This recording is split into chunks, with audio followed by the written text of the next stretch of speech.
Bueno, y ahora tenemos este sábado y el sábado que viene un seminario a cargo de Ariel Tarazaga sobre la naturaleza del dolor en el contexto del karma.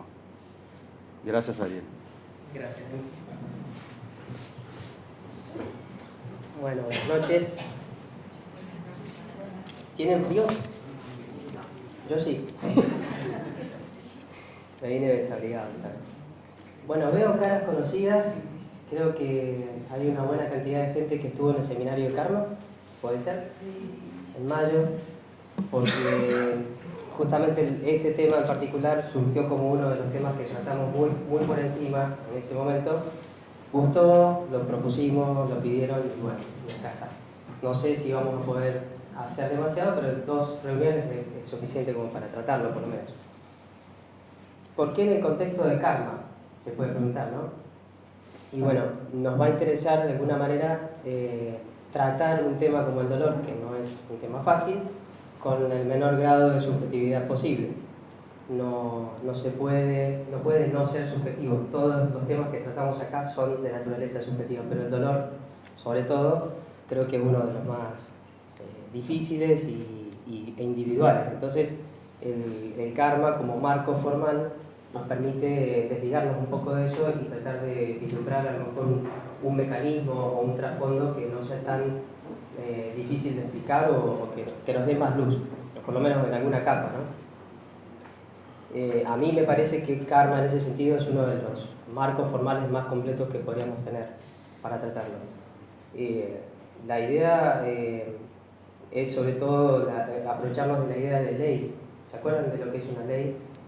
Cuando hablamos de karma, hablamos de una regla que ajusta causas, efectos, que hay inmutabilidad, que hay universalidad, hay algo que es inexorable, es impersonal, y todo eso hace a la naturaleza del dolor en algún sentido. Hay varios tipos de dolor o cualidades de dolor, y la idea es que exploremos un poco entre todos para llegar a, por lo menos a identificarlas. Después vamos a ver si se puede hacer algo más, pero la idea es entonces echar mano de lo que es una ley, karma, con toda la connotación de inteligencia que hay detrás de karma y todo, y aquella comparación, ni siquiera fue una comparación, aquella síntesis que hicimos entre karma, dharma y evolución, y como ley que lo une todo en eso es la compasión. En realidad eso es un repaso que vamos a hacer después, pero en ese marco todo lo que es contrario o lo que hiere a esa línea evolutiva, a ese chorro de vida que va en una determinada dirección, produce dolor. ¿Sí? ¿Y qué más nos facilita el poder hablar de karma? Hablamos de cómo operaba la ley y decíamos que la dupla altruismo y egoísmo tenían mucho que ver. ¿Sí? ¿Se acuerdan? Si las acciones eran egoístas, ¿qué pasaba con la tela de la vida, la naturaleza? Se apretaba, ¿no? La tela kármica se apretaba, se contraía, se asfixiaba y producía dolor. Si las acciones eran espontáneamente altruistas, si eran dirigidas hacia los demás, pero espontáneamente, sin cálculo, todo eso repercutía en un aflojarse de la tela que finalmente nos aflojaba a nosotros mismos como naturaleza individual. Entonces, el mecanismo con que opera la ley tiene mucho que ver con cómo o qué significa el dolor o cómo podemos aprovecharnos de lo que es el dolor. Sí. Simplemente, si quieres alguna pregunta, sí. ¿La puedo hacer o es una charla? Sí, pero no, yo le voy a dar la palabra ahora, un ratito nomás, y después, mientras voy hablando, me pueden preguntar. Mientras no sea así todo el tiempo que podamos desarrollar la idea, ustedes deténganme y comenzamos. Sí. Bueno, junto con la dupla de lo que es dolor y alegría, dolor, felicidad, dolor y gozo, hay otra dupla que la vamos a tener que tener presente, pero todo el tiempo, que es la del bien y del mal. ¿Sí? Porque muchas veces uno quiere leer qué se ha dicho en la literatura teosófica u otras fuentes acerca del dolor y no encuentra mucho, pero sí encuentra mucho del bien y del mal, y de manera indirecta puede inferir algo respecto a eso. Entonces, teniendo en cuenta el nexo que hay, o la conexión, mejor dicho, que hay entre el bien y el mal y felicidad y dolor, eso, y a la luz de karma, pone en evidencia que hay 2 duplas de bien y mal. Una de tipo cósmico, bien y mal cósmico de la naturaleza, que en definitiva no es ni mala ni buena, y hay un bien y un mal humanos, netamente humanos, que sí traen problemas, ¿sí?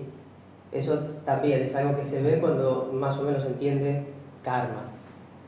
Si no hacemos eso, si no las vemos, solemos confundirlas y entonces terminamos culpando a la naturaleza de que es mala, de que es injusta y de que no me gusta el dolor y que la verdad que no estoy de acuerdo con esto. Yo he escuchado a gente que ha dado charlas sobre el dolor y otros temas asociados y ha dicho, sí, todo bien, pero no estoy de acuerdo con que el dolor sea el mecanismo. Y yo no estoy de acuerdo con que el día dure tampoco, pero no puedo hacer nada con eso. Son verdades de la naturaleza y contra esas cosas, cuanto mucho uno puede buscar una resignificación, tratar de explorarlo y ver de qué manera aprovecharlo, pero patalear y enojarse, bueno, por un tiempo nada más. Así que dentro de lo que es karma, lo que podemos identificar es que hay un único agente que es peligrosamente capaz de torcer las cosas por exceso, por egoísmo, ¿no? Ya sea por exceso o por defecto, torcer las cosas en tal extremo que nos traiga un dolor que era posible de prevenir o de no tener que atravesarlo. Y ese es el ser humano. El ser humano es el que genera dolor extra al que ya de por sí en la naturaleza existe y ese es el que es de alguna manera evitable, ¿sí? Yo no pretendo con esta charla y la de la semana que viene, pero ni creo que nadie pueda pretender tener una idea muy precisa, muy exhaustiva del dolor. Cuanto mucho, ponerlo en contexto más general, tratar de analizar algunos de sus aspectos y con suerte, en todo caso, resignificarlo, encontrarle alguna utilidad, ¿sí? Entonces, ahora sí, yo les voy a dar la palabra a ustedes. Va a ser interactivo en buena medida, porque me gustaría que hiciéramos un reconocimiento acerca del dolor. Tipos de dolor, en quién se enfoca, en uno mismo, en otros, en un colectivo de gente, de seres, etc. O sea, empecemos por lo más simple. ¿Qué tipos de dolor identifican ustedes? Por ejemplo, doy un ejemplo, dolor físico, ¿sí? Entonces vayan diciéndome los que ustedes consideren que son tipos de dolor. Mental. Ese era uno que tenía para preguntarles. ¿Les parece que hay dolor a nivel mental? Yo creo que sí. ¿Sí? Mental. Mental.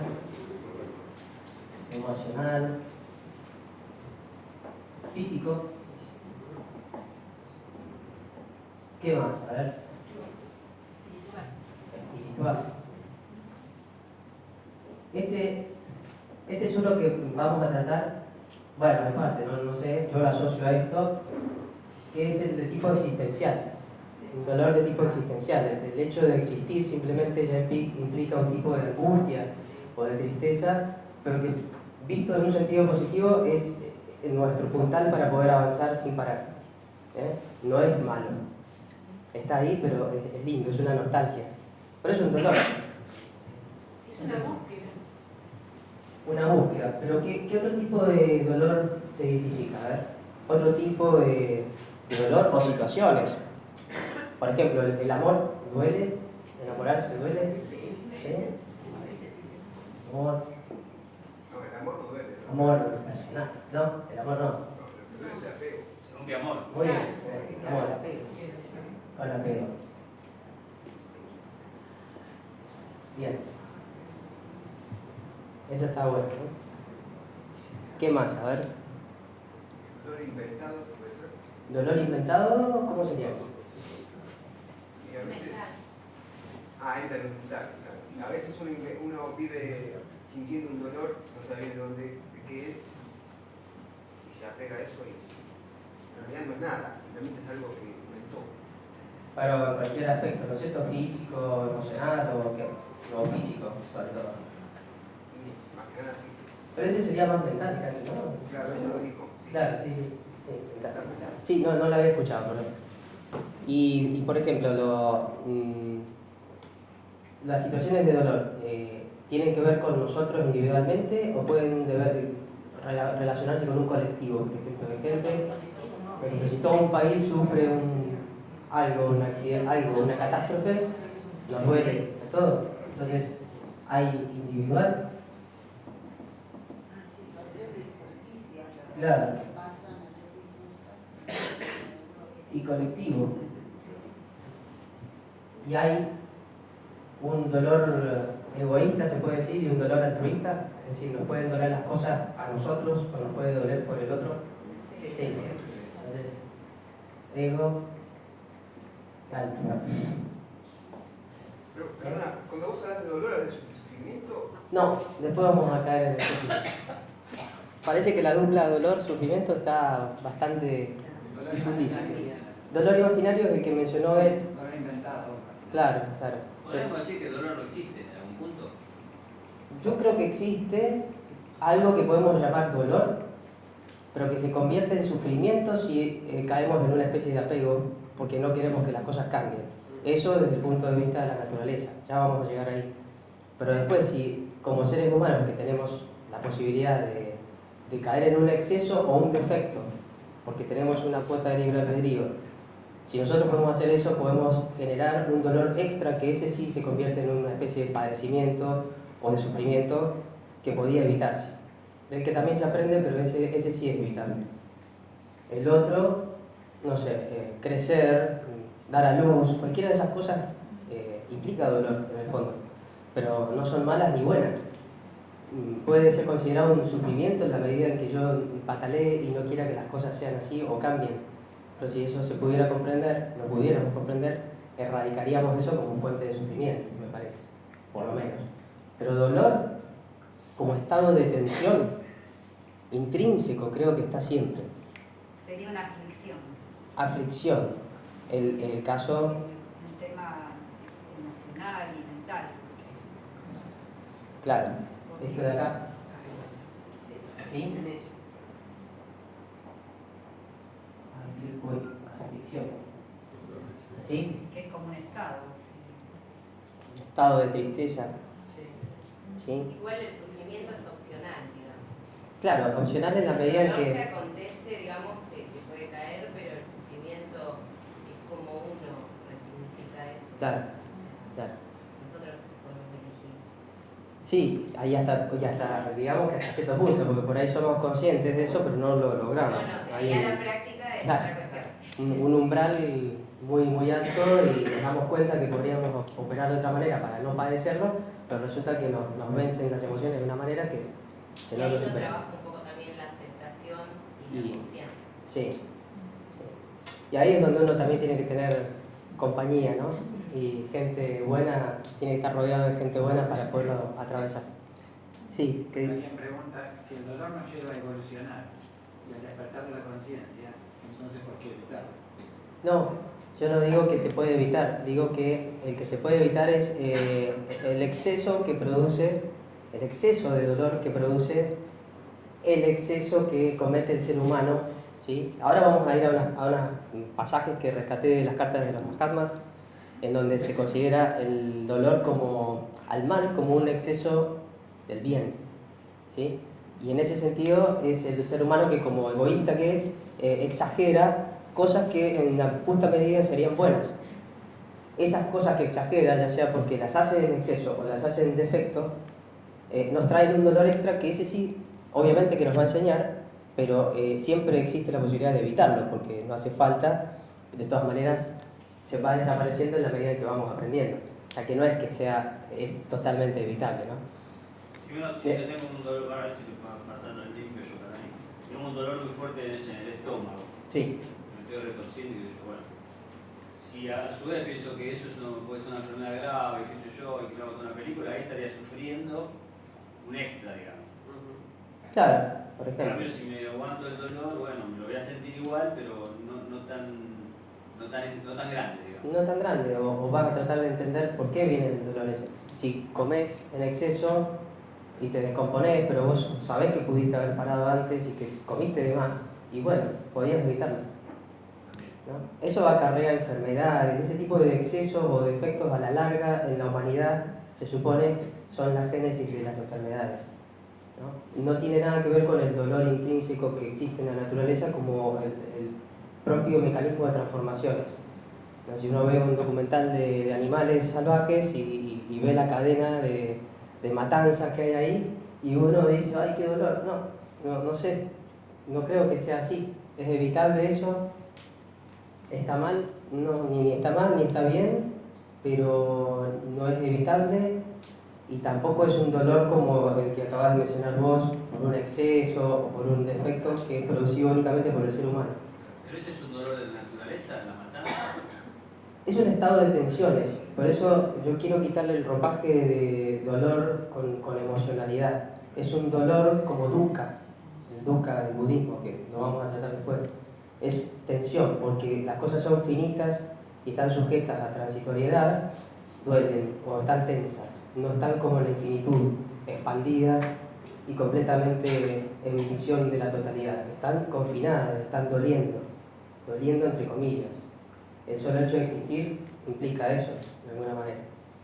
Entonces, un dolor, el dolor en ese sentido no es el dolor común, me duele el pie, está incluido, pero es otra cosa, me parece.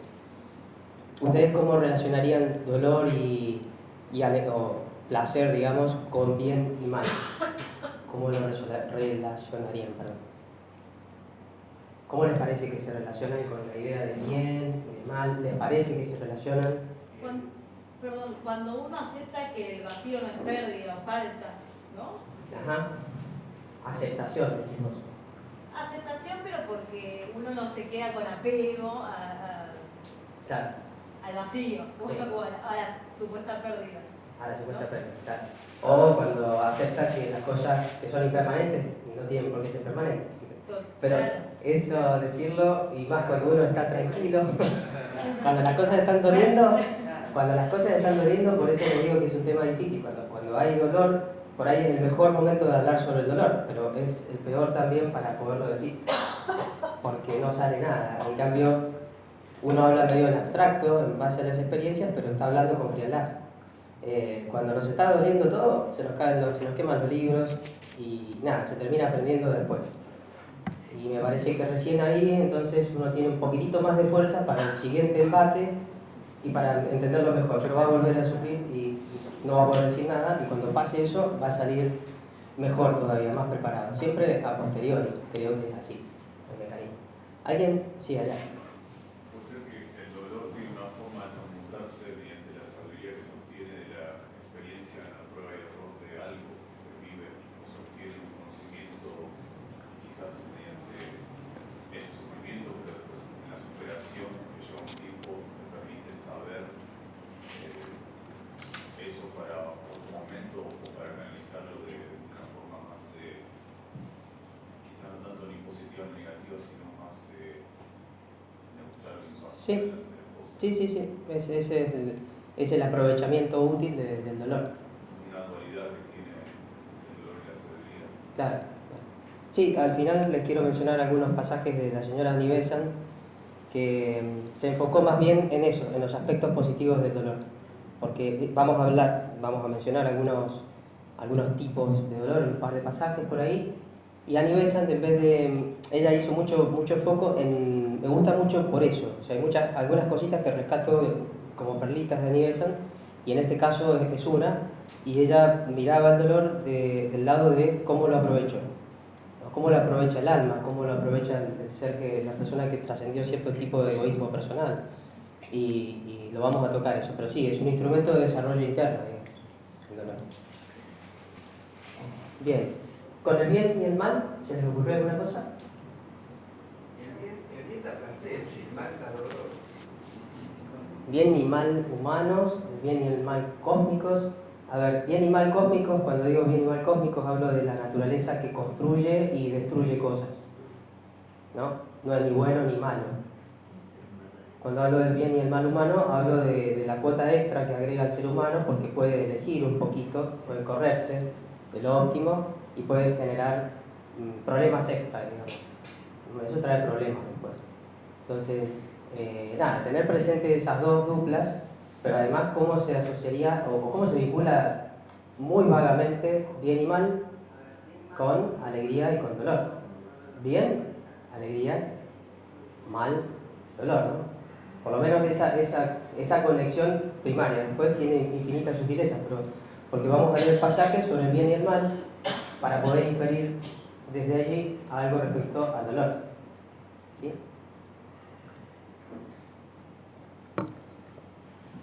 Bueno, respecto a karma... Sí, sí. Estoy con dolor de orar. Tendrías que ver a ver cómo aprovecharlo. Voy a tomar agua. Respecto a karma habíamos dicho que el núcleo más importante era que la naturaleza en el mundo finito, manifestado, evoluciona, ¿sí? Siempre en una dirección que es la de ampliar en los grados de perfección. Siempre va en una dirección, no vuelve. Oscila. Voy a hacer el dibujito porque por ahí es bastante intuitivo.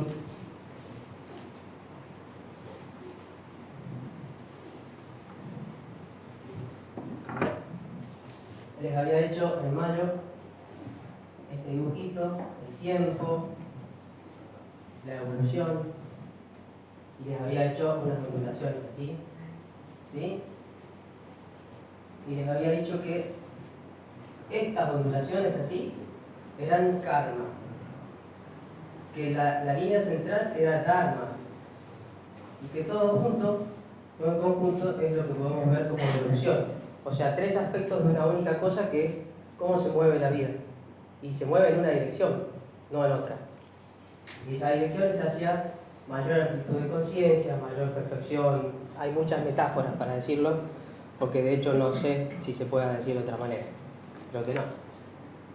Pero en virtud de lo que definimos en aquel momento como lo absoluto, que para poderlo visualizar de alguna manera hablamos de armonía absoluta, de perfección absoluta, de belleza absoluta, de paz y qué sé yo cuántas cosas, nosotros necesitamos o terminamos viendo que la evolución no puede ser hacia perfecciones cada vez menores, sino hacia arriba. Eso se da por un movimiento cíclico que tiene la naturaleza, que es inevitable también. Entonces, así opera en la vida manifestada y siempre trata de corregirse para ir hasta una línea dármica central, un río de vida, una línea directriz, ¿sí? Ideal, y eso hacia el infinito. Cualquier cosa que opera en contra de esto desaparece de la naturaleza, ¿sí? Y en ese sentido es que quería rescatar lo que es karma para entender qué es dolor, cuál es el que realmente es parte de la naturaleza, no se puede evitar, y cuáles son los que podemos evitar y podemos estar agregando y que nos van a borrar de este esquema, ¿no? O sea, los dolores de la naturaleza, los dolores que hemos mencionado como procesos naturales, son estos, son tensiones y no hay por qué quitarlos y son parte del esquema evolutivo. Los excesos o defectos en mis acciones como ser humano que me puedan llegar a bajar de niveles de conciencia por bruto, por exagerado, por lo que sea, o por ignorancia, pueden hacer que esto, bueno, colapse, que yo en esa vida no pueda traspasar cierto nivel porque me excedí, ¿no? En algo, y eso me trajo dolores. O no, o puedo seguir, pero me va a traer problemas a futuro. No lo podemos saber. No lo podemos saber. Sí. En ese momento, ¿no? En general, hasta que no se termine la vida. No se termina, se supone. Bueno, esta vida, digamos. Estamos en... Esta vida no lo podemos saber. No, y no sabemos en cuál, porque tampoco vamos a ser nosotros. En otra encarnación, nosotros no somos nosotros. No somos el ser psicológico que hoy existe aquí. Algo de nosotros va subsistiendo y en la medida en que ese nivel de perfección se amplía, más grande es la cuota, digamos, de supervivencia que tiene de encarnaciones previas. Pero el ser que se arma en una encarnación futura no es el mismo de hoy. No, yo pregunto porque no entiendo demasiado. Puedo decir, bueno, estos sube y baja son del karmático, ¿no? Poner que uno está en un mejor nivel de conciencia en esta misma vida, ¿no? O por momentos baja, después puede volver a subir, quizá en otra vida, pero bueno, poner algo de esta. Pero capaz que uno baja mucho y no sabe si realmente va a recuperarla en esta vida o en otra. Eso no. Y no. Capaz que no la recuperará nunca y no. Para abajo y capaz que sí. Tal vez al final de un cierto ciclo donde hay una especie de de descanso, como si fuera el descanso de una escalera, en donde ya todo lo que había que desarrollar en ese nivel se desarrolla, uno puede mirar para atrás y decir, pero hay que renovar la cuota no, la licencia, como dice el maestro, y volver a transitar otro esquema de mayor perfección todavía. Esto es hacia el infinito. Estamos asumiendo como válido el esquema de filosofía esotérica que se trabaja en doctrinas secretas y en otras fuentes teosóficas, ¿no? Estamos dando por sentado que hay reencarnación, que hay karma, que hay infinitud, o sea, todo eso lo estoy dando por sentado, no lo estoy dando por fuera de ese marco, ¿sí? Es parte de haber elegido también karma como marco de tratamiento de este tema. Habíamos dicho que karma era una ley que es necesaria, o sea, todo lo que ocurre necesariamente, no puede no pasar, va a pasar, es inexorable, es inmutable, no se puede cambiar por voluntad nada. Yo no puedo pedir que una ley de la física actúe a piacere, no lo puedo cambiar. No le voy a pedir a la gravedad que funcione al revés, porque a mí se me da la gana no caerme al suelo. No se puede. Y en las leyes de la naturaleza, más generales, más sutiles, pasa lo mismo. Es atemporal, es impersonal, aunque haya jerarquías y seres o entidades que la gestionan o la encarnan a la ley, no pueden deliberadamente elegir qué hacer o no, aunque hay sí una cierta inteligencia que la regula. Es decir, se autorregula la ley de karma.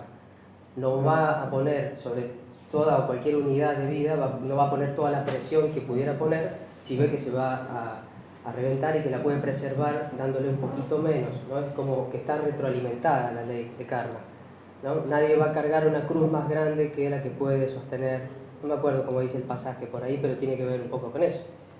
Ibas a decir algo. ¿Quién la creó? ¿Qué cosa? La ley de karma. No tiene un autor la ley de karma. Pero que es Dios, la naturaleza. Eso Es una realidad de la naturaleza. Se ha dicho... No es de Dios.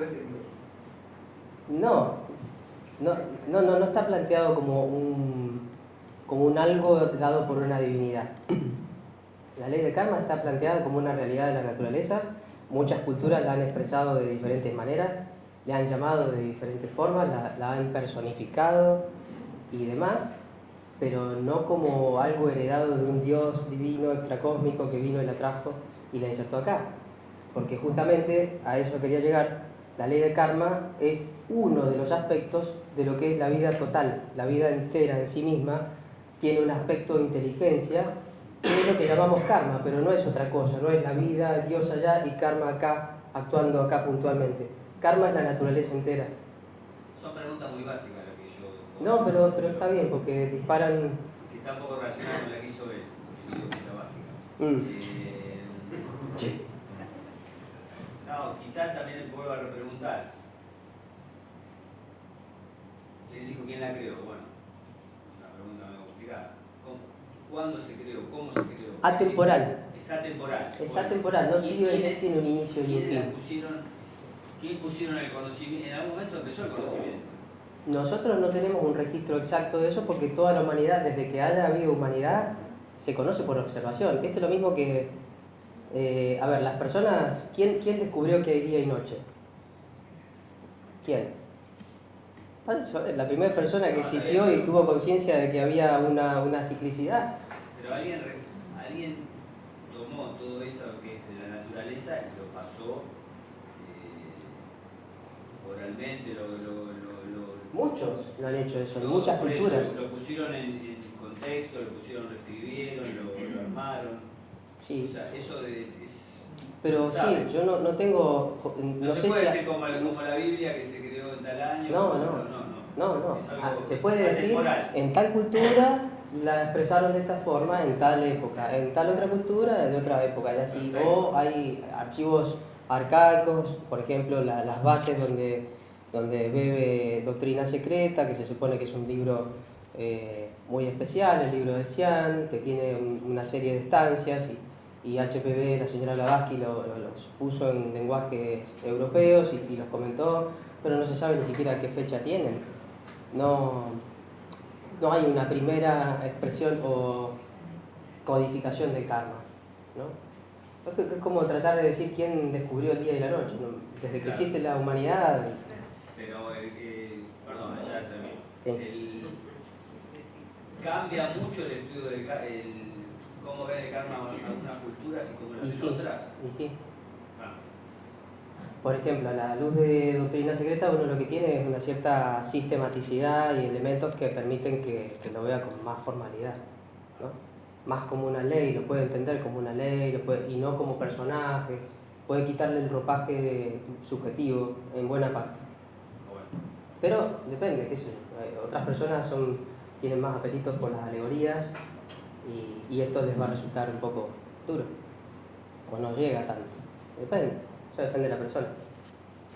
En fin, el esquema esto así no es que aquí la persona, por ejemplo, si esta línea y todo esto representa la evolución de una sola persona, no significa que aquí iba triunfando en mayor perfección y después cayó. No, con esto yo quise simbolizar las encarnaciones, ¿no? No son evitables, como no es evitable irse a dormir en la noche y levantarse en el día. En cada punto yo puedo llegar a cometer alguna acción que vaya en contra de cuál es el cemento que tiene todo esto, que es la compasión. Son acciones que tratan de mantener la cohesión, tratan de mantener la unidad, la belleza, la expresión de la máxima diversidad posible, ¿sí? La armonía y todo eso, una especie de entrega. Cualquier acción que vaya en contra de eso va a tratar de romper esta tela, ¿no? Esas son las cosas que puede hacer un ser humano, cualquier entidad que esté atravesando el estado humano, que es el estado en donde puede tomar pequeñas decisiones por fuera de lo óptimo, ¿sí? Ese es el pequeño grado de libertad que llamamos libre albedrío. Y entonces, todo esto es un proceso natural, ¿no? Lo que duele o podría llegar a doler en todo esto es el cambio, la transformación, es lo que está doliendo todo el tiempo. Los dolores esos que mencionamos recién, de la naturaleza, que no son evitables, que son como una tensión. Unos mueren para que otros vivan, ¿no? Todo eso. Pero todo lo que pasa de esa manera está totalmente exento de maldad, de bondad. No tiene que ver con un castigo, no tiene que ver con un premio, ni nada de esas cosas. Es la naturaleza, es la ley. La vida universal en sí misma se expresa con esas ondulaciones, digamos. Yo empujo una rama de un árbol y la suelto y me pega y me hace daño, y sin embargo la rama no es mala, el árbol no es malo, a mí no me castigaron ni nada de eso. Pasó porque la ley implica que hay un estado de tensión, que hay que recuperar la normalidad, el equilibrio, la armonía, y pasa así. Si yo conozco cómo es, la próxima vez no la voy a buscar tanto. O sea que el objetivo es el aprendizaje. El aprendizaje. Ahí vamos descubriendo una de las utilidades de conocer o aprovecharse, mejor dicho, del dolor, es ir aprendiendo la ley, ir aprendiendo cómo vivir. Y el juicio, el tema de también estar diciendo que es bueno o que es malo, sí, también genera dolor. Porque uno en definitiva lo que molesta es que las circunstancias o los acontecimientos no sean como uno desearía que fuera. O sea que ahí también es donde uno elige esto de querer cambiar las cosas, sí, que son lo que son. O sea, si bien uno acciona, hay un montón de cosas que son. totalmente. Entonces, ahí viene, creo yo, ese es el trabajo de la aceptación, que no es resignación ni decir, bueno, me pasa la vida por encima, pero sí esto de no juzgar. O sea, uno siempre apunta, quisiera que todo sea bienestar, digamos. Sí, y desde un enfoque personal, ¿no? Individual, por supuesto, lo que nos beneficia a nosotros y lo que uno desea. Claro. O sea, que juzga y comete un error tanto en relación a uno mismo como a otros. Y si creemos en digamos, toda una especie de orquesta divina, también lo que podemos juzgar desde este plano es tan limitado, digamos, con la mente que tenemos y todo, cómo saber si eso que consideramos dolor realmente no es un empujón enorme a crecer, ¿no? Totalmente. Sí, para mí es no existe una receta para poderlo aprovechar completamente de antemano todo, porque si fuera así, no sé, creo que ya habríamos visto a alguien que, no sé, que no sufre. Y la verdad que creo que no hay nada que no sufra algo. Creo que siempre insisto en eso, para mí se trata de un esquema de ensayo y error, en donde el dolor cataliza las cosas para que si lo hacemos bien, pasemos un pasito más adelante, más arriba, más desenvueltos, más desarrollados, pero eso digamos, nos blinda un poco para la próxima oportunidad. Pero la próxima oportunidad por ahí es más fuerte todavía porque necesita expandirnos más todavía. Entonces, no quiero caer en una apología del dolor, porque no me gusta que las cosas me duelan a mí tampoco. No disfruto que las cosas me duelan ni nada, pero el dolor es una realidad. ¿Qué hacemos? Como que tendemos a esta dualidad, ¿no? Bien, mal, felicidad, bueno. Sí. Y cuando aprendemos que es todo una misma esencia de lo mismo, o sea, nosotros vamos a tener dolor y felicidad, bienestar, malestar, somos eso, es eso, como de este lado del velo de malla, ¿no? Sí. Como aprender que, bueno, es eso, tenemos que transitar para, bueno, la evolución, la transformación. Preguntita cortita. Sí. ¿Vos podrías hacer una charla de, no sé, lo contrario al dolor, sería alegría? Alegría, felicidad, Bueno, ¿podrías hacer una charla de alegría? Sí. ¿Cuándo? ¿Para saber? No, como es un supuesto. Sí, cualquiera de los miembros de esta casa podría en cualquier momento dar una charla. No es una propuesta. ¿Pardela? No es una propuesta, sino como que, así como se habla de dolor, también se puede hablar de alegría. Sí, obvio. Sí. Porque la alegría existe. Igual creo que sería, como parte de la dupla, sería la misma de charla, Para mí la charla sería la misma, solo que la alegría tiene otras connotaciones. Lo voy a decir más adelante, pero bueno, ya me estoy adelantando, así que se ha dado de esta forma la dinámica. No, hay personas que sea más espontáneo. La alegría... Si yo no sé mucho, sé poco, y dicen, no, porque el budismo es sufrimiento. El budismo habla de sufrimiento solamente. Yo siento que no, que habla de cómo combatir el sufrimiento. No, hay otra preguntita sobre la rama. Pero, perdón, la alegría, un estado permanente de alegría en la vida condicionada, finita, limitada en la que estamos, si nada doliera nunca, yo creo que caemos en un estado de sopor. A mí, mi sensación es que nos hastiamos de lo que estamos viviendo. Por eso, no, es que aparte la naturaleza propia nuestra es cruzarnos de brazos y me conformo y al final me termino muriendo en vida. Como siempre tocar la misma nota. Sí, es muy aburrido eso. Esto está planteado justamente para que, de hecho, no tiene límite. Entonces, la belleza que tiene eso contrasta mucho con la idea de estar siempre bien y pancho, porque la verdad que eso no...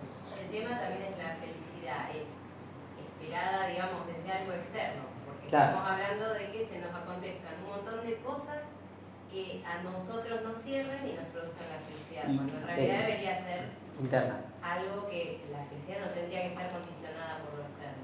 Exacto. Y además no tendría que ser según la imaginamos. Exactamente. Porque entonces dejamos siempre de hablamos lado... de lo que nos conviene y ahí decimos, bueno, esto no es malo, es dolor, esto es bueno. Claro. Pero ese dolor que viene condicionado también como algo externo que te tiene, por lo que tienes que atravesar de algún modo. Depende. ¿O es un dolor? Pero depende, ¿cuál dolor? Porque todavía no llegamos. Quiero identificar qué tipo de dolor sería eso. Que vos me estás imaginando. ¿Qué situación, por ejemplo, estás imaginando? El dolor que te produce una enfermedad terminal, qué sé yo, o el dolor de un accidente algo inesperado. Entonces, esas son cosas que vienen como por esta ley de causa y efecto que tienen que pasar. Algunas sí, otras no. A ver, el dolor de las enfermedades, enseguida lo voy a mencionar acá y ustedes tienen que entenderlo a la luz de la evolución de la humanidad entera, no como mi línea kármica. ¿Se acuerdan que karma era una ligazón tan intrínseca, tan intrincada, mejor dicho, de todo con todo, que seguir mi línea kármica individualmente no es tan fácil porque está totalmente, absolutamente ligada a la totalidad y con todos, ¿sí? Entonces, cuando se hable de qué le pasa a la humanidad en términos de enfermedad, y eso hay que ver qué le pasó a la humanidad, no a la persona. Si me llega una enfermedad, es una consecuencia de qué ha hecho la humanidad para que lleguen las enfermedades. ¿Sí? Primero. Y ese sí es un mal que llega, en todo caso, y era evitable. ¿Por qué pasó? Por excesos, por defectos en nuestras acciones elegidas. En cierto nivel de libertad que tenemos, elegimos mal, como humanidad, a través de mucho tiempo, y se generan problemas. Se generan algunas personas, no en todas. No, sí, las personas que kármicamente están predispuestas, pero que podrían no haber estado ahí si no hubiéramos tenido las enfermedades allí. Después, los accidentes son cosas que se compensan en futuras encarnaciones, no son parte, algunos accidentes, no son esperados dentro del esquema, digamos. Son accidentes, justamente. ¿Se acuerdan que cuando vimos karma dijimos que una línea kármica puede, a pesar de que karma o la línea kármica de un ser no tiene comienzo ni fin, dijimos que podíamos dar inicio a una línea puntualmente en algún lugar por un accidente, ¿no? No estaba esperado que eso pasara, no era esperable que eso pasara, pero pasó. Por eso tiene una compensación también. Pero enseguida, quiero leer unos pasajes enseguida donde todo eso se nombra. Entonces, les decía que todo lo que tenga que ver con la naturaleza, las tensiones de la naturaleza, no son ni malas, no son buenas, ni nada, que es el ser humano el que le puede agregar esa cuota extra y en todo caso puede llegar a transformarse en sufrimiento, lo que le viene. Y entonces, hemos identificado 3 tipos de dolor, para mí, hasta aquí. Uno es ese que es el simple hecho de existir, el existencial, el hecho de ser finitos de finitud, no finitos. El hecho de ser finitos, limitados, estar condicionados, implica una cierta tensión, un dolor. Ese es dukkha, o la base de dukkha, el budismo. Y ese no es evitable. Después están otro tipo de dolores que son inevitables también, que son las ondulaciones de la naturaleza. La naturaleza ondula y se transforma continuamente todo el tiempo, y eso genera tensiones que nosotros, los seres humanos, si no aceptamos la transformación y el cambio, empezamos a sufrirlas y entonces ya pasan de dolor a sufrimiento. Pero son un tipo de dolor muy aprovechable para poder entender la ley, en tanto no pase a ser un padecimiento para nosotros. Y después está el dolor que sí es evitable, que es generado por nosotros, por el egoísmo humano, ¿no? Y bueno, obviamente que también nos ayuda, pero era evitable, no lo podríamos haber evitado. ¿Sí? Entonces, enmarcando, lo que quisiera decir es que si vemos que el dolor es algo absolutamente inexorable, que está presente en todas partes, que es parte de esa vida que tiene como aspecto a karma, como aspecto a la sabiduría infinita y absoluta, que es visión y acción en sí misma, y así todo, el dolor está presente, entonces algo tiene que haber que no sea tan malo, ¿no?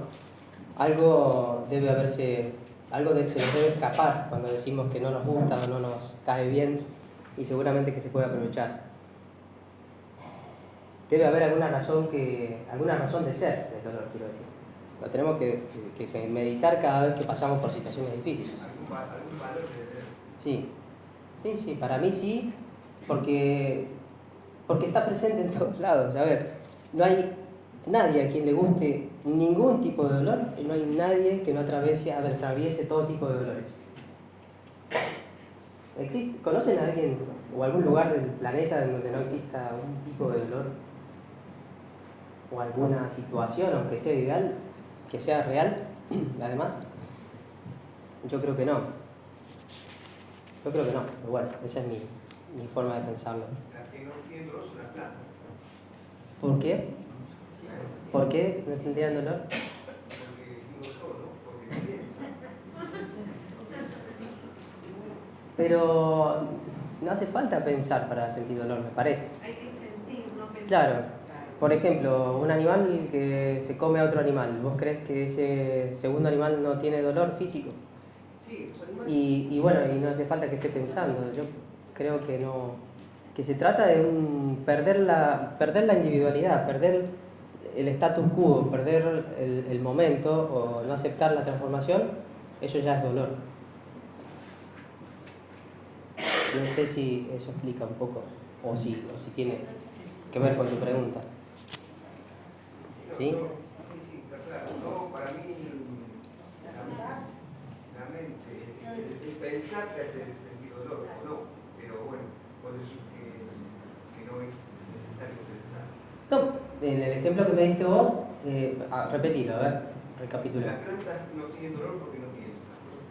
Pero eso, Terminación es nerviosa.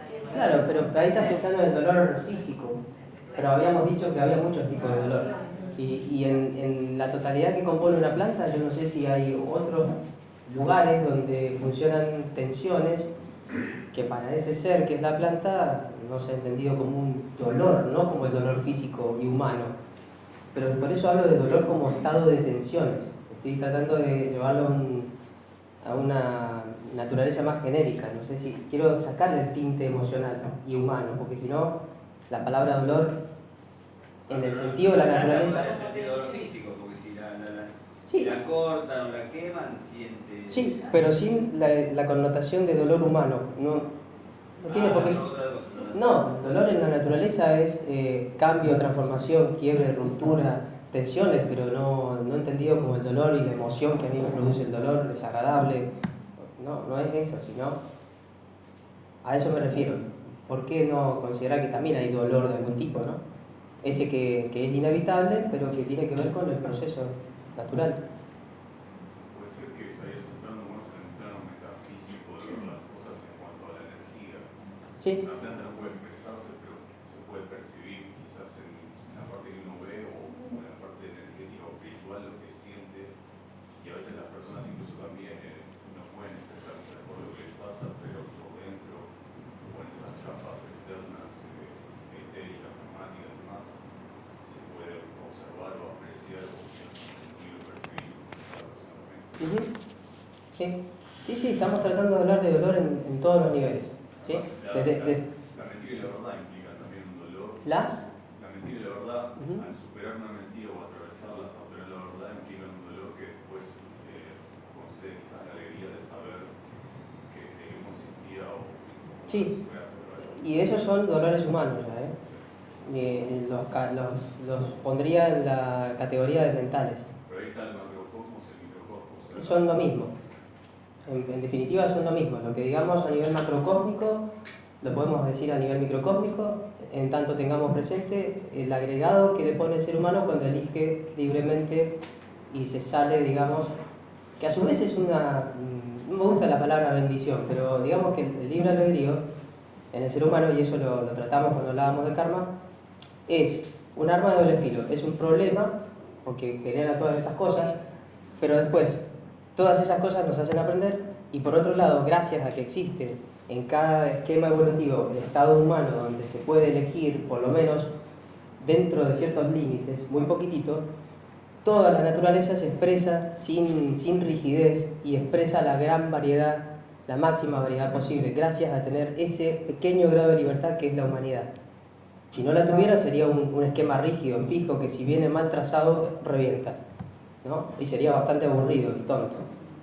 Entonces, el humano es el elemento de todo el sistema que conecta el circuito.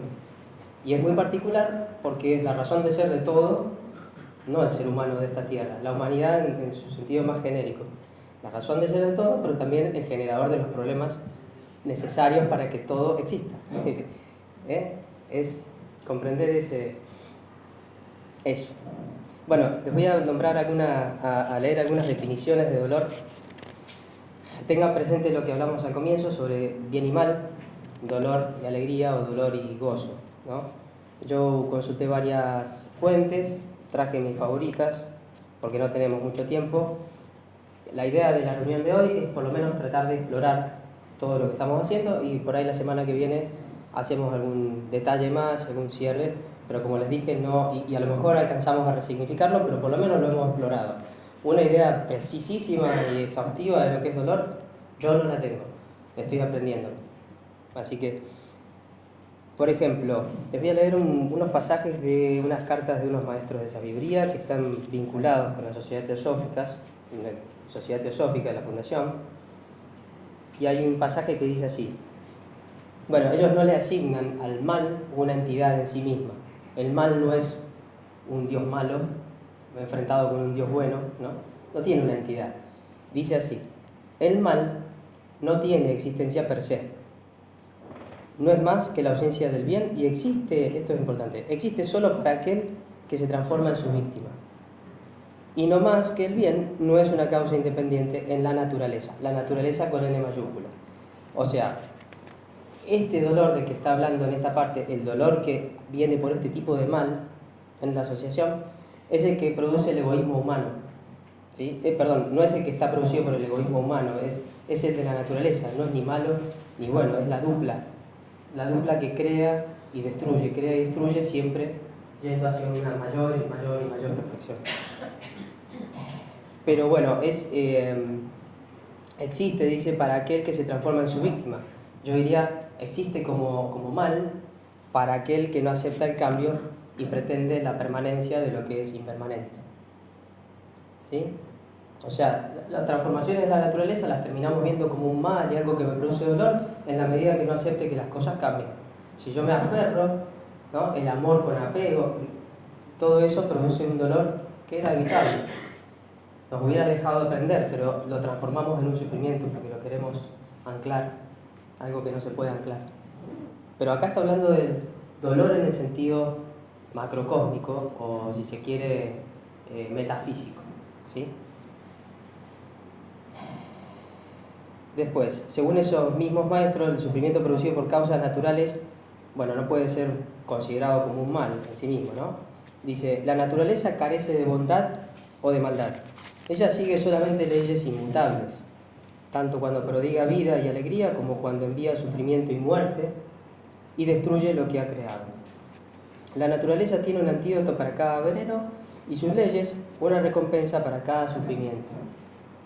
La mariposa devorada por un pájaro se convierte en este pájaro, el pajarillo muerto por un animal entra en una forma superior, es la ley ciega de la necesidad y de la adaptación eterna de las cosas y por eso no puede llamarse mal en la naturaleza. ¿Sí? ¿Se entiende este tipo de dolor que es asociado a ese tipo de mal que no es un mal en sí mismo? ¿Sí? Y al mismo tiempo, esta misma fuente define al mal como la exageración del bien, dice. Es decir, un exceso o por defecto también de lo que en una medida apropiada sería bueno, ¿no? Y dice así, bueno, el mal es la exageración del bien, la progenie de la codicia y del egoísmo humano. Y dice, el verdadero mal procede del intelecto humano, el verdadero mal procede del intelecto humano. Y su origen recae enteramente en el hombre racional que se separa a sí mismo de la naturaleza. Solo la humanidad, pues, es la verdadera fuente del mal. El mal es la exageración del bien, la progenie de la codicia y del egoísmo humano. Piense profundamente y descubrirá que excepto la muerte, ahora viene lo que me decías vos, que excepto la muerte, que no es ningún mal, sino una ley necesaria, y excepto los accidentes, que siempre encontrarán su retribución en una vida futura, excepto eso, el origen de todo mal, tanto pequeño como grande, está en la acción humana, en el hombre cuya inteligencia hace de él la única entidad libre en la naturaleza. ¿Vieron acá los dos tipos de mal, de dolor que hemos hablado al principio? O mal. Acá está dicho en términos de mal. Perdónenme la atribución que me tomé de asociar dolor y placer a bien y mal, pero para mí estos pasajes hablan también de dolor y de alegría. Por eso quería que tuvieran presente la conexión de esas duplas. En cuanto a las enfermedades, que también hablamos recién, se las ve como una progenie del egoísmo y la codicia humana, resultado de exceso de lo que es bueno en sí mismo en una medida justa, ¿no? Dice así, no es la naturaleza la que crea las enfermedades, sino el hombre. El ser humano, su brutalidad. No, si yo me enfermo no la creé necesariamente yo solo. Pero después mi naturaleza kármica en ese momento me hizo ¿cómo se dice? Un candidato a recibir eso, o estaba propenso, digamos. La misión y el destino de este último, del hombre, en la economía de la naturaleza es morir de muerte natural y alcanzar la vejez. Al revés sería, ¿no? Exceptuando los accidentes, ni un hombre salvaje, ni un animal salvaje en libertad mueren de enfermedad.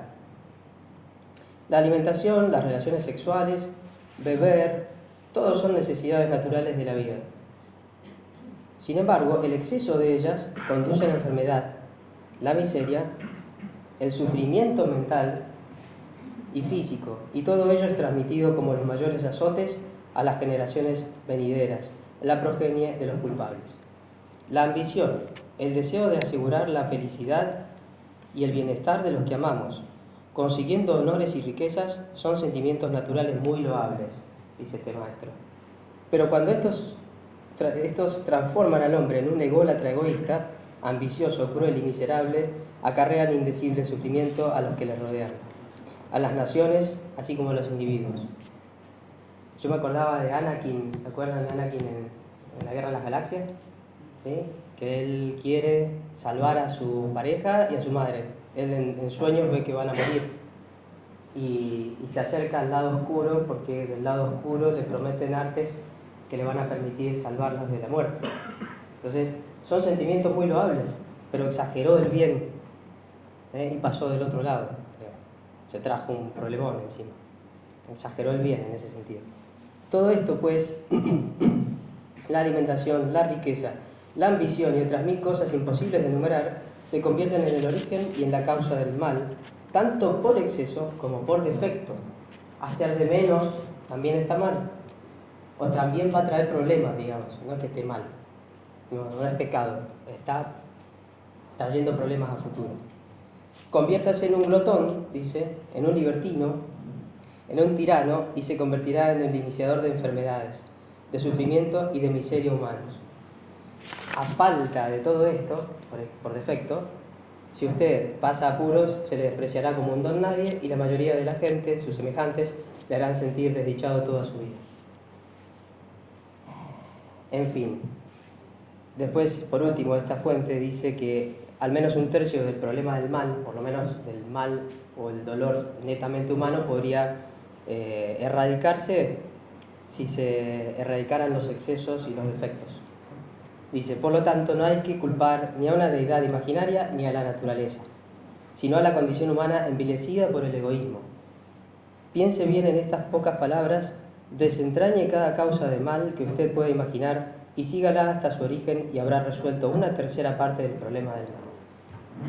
Después, en otras partes de la carta habla de los otros 2 tercios, pero eso es para otra reunión, la dejamos picando. Después consulté otra fuente que es Doctrina Secreta, la señora Blavatsky, que habla sobre el mal cósmico, lo pone en otras palabras, pero por ahí es bastante gráfico. Dice así, ¿cómo estamos con el tiempo, Lili? ¿Vos tenés idea? 1 hora y 5 ya. Está. En la naturaleza humana el mal denota solo la polaridad de la materia y el espíritu. ¿Sí? En el microcosmos es la polaridad macrocósmica. ¿Sí? El mal denota solo eso, la lucha por la vida entre los 2 principios manifestados en el espacio y el tiempo, dice, cuyos principios son uno per se, puesto que tienen sus raíces en lo absoluto. En el cosmos tiene que ser preservado el equilibrio. Las operaciones de los 2 opuestos producen armonía, como la fuerza centrípeta y centrífuga, que siendo mutuamente interdependientes son necesarias la una a la otra, a fin de que ambas puedan existir. Si una se detuviese, la acción de la otra desaparecería. En fin, este es el sufrimiento que no sería tal, no sería un sufrimiento, sería un simple dolor si no nos apegáramos a las transformaciones de la naturaleza, a que la naturaleza cambia, si no nos apegáramos, no nos aferráramos y quisiéramos que todo siempre fuera igual. Y por último, de la misma fuente, la señora Blavatsky, pero en clave de teosofía, habla del dolor humano y dice, del mal humano. Acuérdense que todo lo que traje lo traje en términos de mal y bien, porque es lo que más abunda. Sostenemos que todo dolor y todo sufrimiento son resultados de la falta de armonía. Esto es general, ¿no? Cuando se pierde la armonía aquí, la naturaleza trata de recomponerla, de ir hacia la línea central, y hay dolor, hay tensiones. Pero también cuando un ser humano actúa en exceso o en defecto, está fuera de la armonía, entonces hay sufrimiento. Dice, sostenemos que todo dolor y todo sufrimiento son resultados de la falta de armonía y que la causa terrible y única de la perturbación de aquella es el egoísmo, en una forma o en otra. Por consiguiente, karma devuelve a cada hombre las consecuencias precisas de sus propios actos sin tener en cuenta para nada su carácter moral. Pero puesto que recibe lo que le es debido por todo, es evidente que tendrá que expiar todos los sufrimientos que haya causado exactamente del mismo modo que recogerá con júbilo los frutos de la felicidad y armonía que haya contribuido a producir. ¿Sí? Y por último, pero les voy a dar a ustedes, si quieren mencionar algo, a Ani Besán. ¿Quieren decir algo hasta ahora? Sí. Tomo agua de paso. Vos hablaste recién de excesos y defectos, ¿no? Tomando algunos ítems, ¿no? De sexualidad, alimentación, en tu mirada, por ejemplo, ¿cuál es el, bueno, es muy amplio, ¿no? Exceso,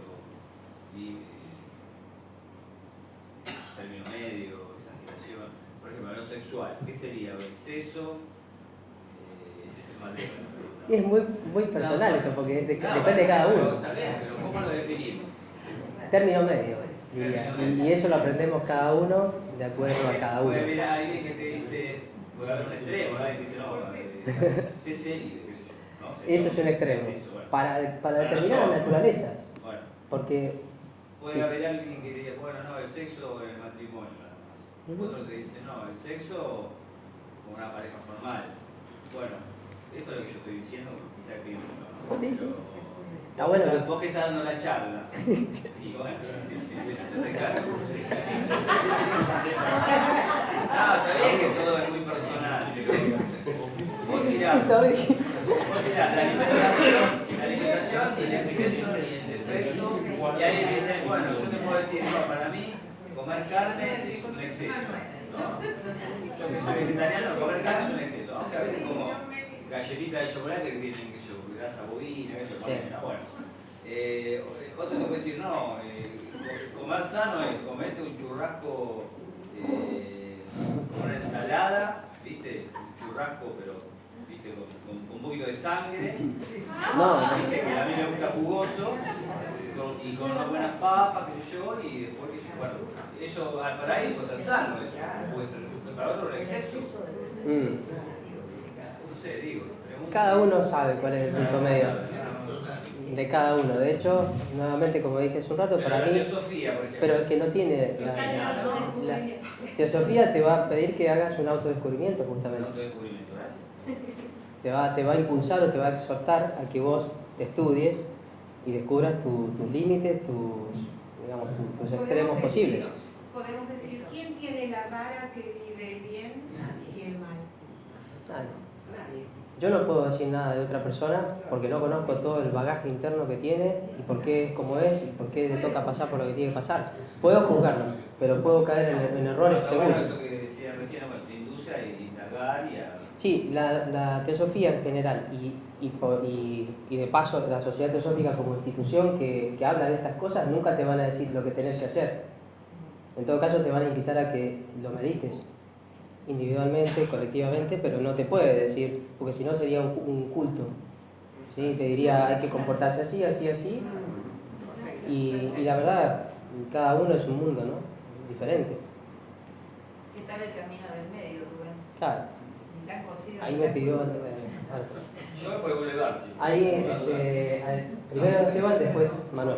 El espíritu de lo que decía él, para dar otra forma de lo mismo.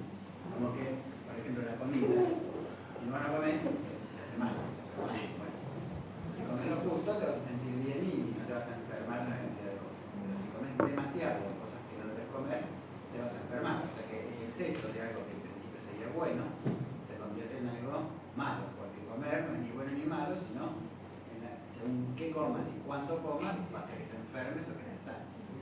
El tema de la sexualidad es un poco más difícil, pero seguramente si exageras en el libertinaje, como dijo él, con concupiscencia, con el término así un poco de modelo, también te vas a enfermar, porque si estás todo el último pensando en eso, con eso. Pero posiblemente lo que te pasa, no sé, si solo le gusta que se lo tiene. Y de última está el karma para compensar. Claro, No se preocupe. Tampoco para hacerlo. O pensar que si uno tiene poco sexo, bueno, quizás en otra vida todo el mundo gustó. Con eso, ¿viste? Claro. Bueno, a ver, esperen que es rica la conversación, ¿no? Claro, porque cuando el sexo, si uno tiene menos de lo que necesita, posiblemente también se enfermen. Posiblemente, no sé si algo físico, pero van a estar tensos, malhumorados, cosas que ¿Sí? Y eventualmente, como él mencionó, eventualmente la persona, el celibato, dijiste vos. Yo no creo en esas cuestiones impuestas desde afuera. Es decir, no descreo tampoco que haya una naturaleza que haya llegado a un cierto estado, a través de ciertas encarnaciones en donde eso fue trascendido naturalmente, espontánea, no tuvo ni siquiera que decidirlo. Está todo su poder, está distribuido en todo su ser, pero está enfocado en otra parte, y listo, y no tiene que imponerse nada. Entonces eso puede pasar, y después está en cada uno revisar si uno está ahí o no. Puede hacer un ensayo y se puede chocar contra un paredón, ¿no? Y listo. Muchas gracias. ¿Por qué hablamos de enfermarnos si en realidad el que se enferma es el cuerpo, no es uno? Bueno, hablamos de mal y dolor en varios niveles, ¿no? No entiendo muy bien. No, porque escuchándolo a él me confundo, porque él dice que si comemos de más o comemos de menos nos podemos enfermar. Eso daría a pensar que uno es el cuerpo y uno No, pero él dio un ejemplo en uno de los niveles del ser humano, digamos. El ser humano tiene muchos aspectos o niveles en el que vive. Él enfocó una acción en el nivel físico que trae problemas a nivel físico. Pero no, eso no está diciendo que la totalidad de la persona se agota en el físico. No está diciendo eso, está dando un ejemplo en el ámbito físico. Sí. Ah, ¿Manuel y Marce también? No, Manu. Bueno, la instrucción enseña que el sexo es un apetito saludable a colmar, de modo que no tiene nada de punible, ni criticable, ni discutible. Es una necesidad. En Oriente se entiende que una señal de buena salud es un razonable apetito sexual, entre otras cosas. Por otro lado, el sexo tiene que ver con el magnetismo astral, con la atracción. Y de alguna manera, en el concepto oriental de la atracción está implicado un movimiento del ánimo, del corazón, poderoso hacia el otro. En la tradición cristiana se emplea la palabra amor, sexo, sexo con amor. Es más o menos lo mismo hecho de otras palabras, con otras palabras. Pero como dijo Ariel, la práctica de la sexualidad es una fase del poder magnético. Cuando se alcanza una elevación de conciencia al cabo de una serie de vidas orientadas hacia la práctica espiritual, el magnetismo se transforma y la atracción no se da en el nivel genital, sino en el nivel compasivo. Entonces el individuo pasa a ser lo que se llama en la India un brahmachari, que no tiene apetito sexual genital, pero sí tiene apetito vivo por el servicio, por el entregarse, por el dar amor, por el socorrer, por el asistir, por el sanar, por el curar. Pero lo que quiero decir, y todo eso en algunos tratadistas esotéricos es presentado de esta manera. El sexo en el futuro no se va a reducir a lo genital. La práctica incluye el nivel afectivo, emocional y mental. No se trata de una obsesión por los órganos genitales o por la dominación o la manipulación del otro, sino que es integral la relación sexual. Implica a toda la entidad, a las entidades, e implica además un compromiso con la experiencia del vínculo que aborda todos los niveles de la personalidad, por lo cual la experiencia va a ser en todos los sentidos un apetito saludable, indudablemente, y cuando ocurre eso, que todos los niveles de la personalidad están colmados, no hay exceso. El hecho es que cuando algún nivel de la personalidad no está colmado por la relación, comienzan los tironeos, las tensiones y los excesos. Mucho de lo que conocemos como exceso se debe a un deseo compulsivo de carácter psicológico y no necesariamente al aspecto saludable que tiene la práctica sexual. Nada más. Muy bueno. Muy bueno, Manuel. Gracias. Bueno, más completo que eso, creo que casi una charla en sí misma, ¿eh? Fácil. Sí. Sí, bueno, lo menciono nada más, no voy a leerle los pasajes porque ya estamos en tiempo. Ari Besant continúa con sus visiones positivas acerca del dolor, y entonces en un caso, el primero que menciona es el aprendizaje de la ley, ¿no? Esto que dijimos al principio. La persona aprenderá a través del dolor a regular sus deseos y no permitir que los caballos de sus sensaciones galopen en cualquier dirección, dice, ¿no? Vamos entendiendo la ley a través del dolor. También atravesar el dolor para ella es ir hacia la conquista del deseo, ¿no? Porque el problema del dolor para ella es el deseo, ya sea cumplido o incumplido, el deseo produce más deseos y eso nos sume en un ciclo indefinido con el centro en el sufrimiento. Luego menciona al dolor como un instrumento de desarrollo interno, ¿sí? Y por último, al dolor y el aprovechamiento del dolor para desarrollar paciencia y resistencia, y sobre todas las cosas, la simpatía. No existe, dice ella, la posibilidad de que un alma poderosa y fuerte, que se ha podido redimir de la finitud, o por lo menos digamos que ha salido de la masa y comprende, no sería sano, sería hasta peligroso un alma con ese poder que no tenga compasión, y una compasión en base al dolor o a la simpatía que le permite sentir lo que sienten otras almas y saber qué es lo que hace falta para traer curación al resto de las almas, ¿sí? Entonces el desarrollo de la simpatía, el desarrollo de la paciencia, de la resistencia, etcétera, son todos tipos de visiones positivas.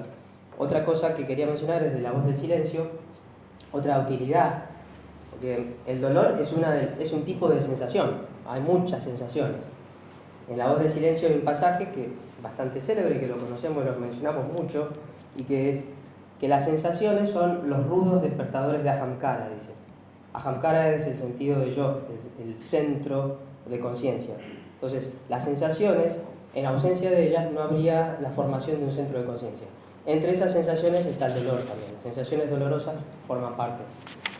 Y por último, del budismo, yo saco el concepto de dukkha, en donde advierto esto de la tensión por ser finitas, las cosas por ser limitadas. Y que lo voy a retomar el sábado que viene. Dice así dukkha, porque es una de las 4 nobles verdades, ¿no? Que la vida es dukkha, la naturaleza es dukkha, no sé cómo se lo enuncia exactamente. Manuel, ¿vos te acordás? Pero la vida es dukkha o algo así. Y lo traducen como la vida es dolor, a ciegas o a secas, mejor dicho. No es un dolor así, tan así. A veces aflicción la palabra que más traduce. Sí, sí. Y da también, mira, esta acepción... Dice que el trabajo del budismo trata de trabajar con ese dolor para transformarlo y a su vez eliminar los deseos. Sí. Para llegar a la... Sí, igual da una definición muy general, que la vida es dukkha no significa que todo tiene que ser dolor. Sí, claro. También habla de lo que hablamos al principio, de la existencia, el dolor existencial. El hecho de ser finitos, el hecho de estar condicionados por la finitud, hace que tengamos una cierta nostalgia por lo eterno. Y eso es un dolor lindo. Es afección, aflicción en algunos autores. Ajá. Afección y aflicción. Y aflicción. Afección. Afección y aflicción. Un diccionario que tengo de términos sánscritos dice así: designa en esencia todo lo condicionado sujeto al devenir, ya sea material o inmaterial. Las tensiones que lo condicionado y su impermanencia implican, tensiones, ¿sí? Que lo condicionado e impermanente implican, además de los dolores en el sentido de displacer o impresiones displacenteras. Ustedes imaginen que de pronto están muy cómodos y se tienen que sentar en un asiento de avión, son muy altos, como yo. No, son altos, se sientan en un asiento de avión y tienen que estar apretados ahí durante 15 horas de viaje. ¿qué pasa? Hay tensión, hay dolor. Bueno, lo mismo pasa con la naturaleza cuando se generan unidades finitas, que son los centros de conciencia, los cosmos, que pasaron desde la eternidad y la máxima expansión posible a estar confinados ahí, y ahí dentro empiezan a generarse tensiones y karma actúa y todo se revuelve. Eso es un estado de tensión, es un estado de dolor, basal, me gustaría decirle. ¿Sí? Es basal, es como el inevitable absolutamente. Por eso quería rescatar la idea de Dukkha, porque la semana que viene la voy a tratar de aprovechar desde ese punto de vista. Por supuesto incluye todos los otros, como dice, además del displacer o impresiones displacenteras. En fin, recapitulando, vimos 3 tipos de dolor y lo que hemos hecho es tratar de alguna manera de verlo entre todos y rescatar algunas cosas positivas respecto del dolor, a ver si de alguna manera podemos resignificarlo, pero esto intentó ser una primera entrada, digamos, al tema del dolor.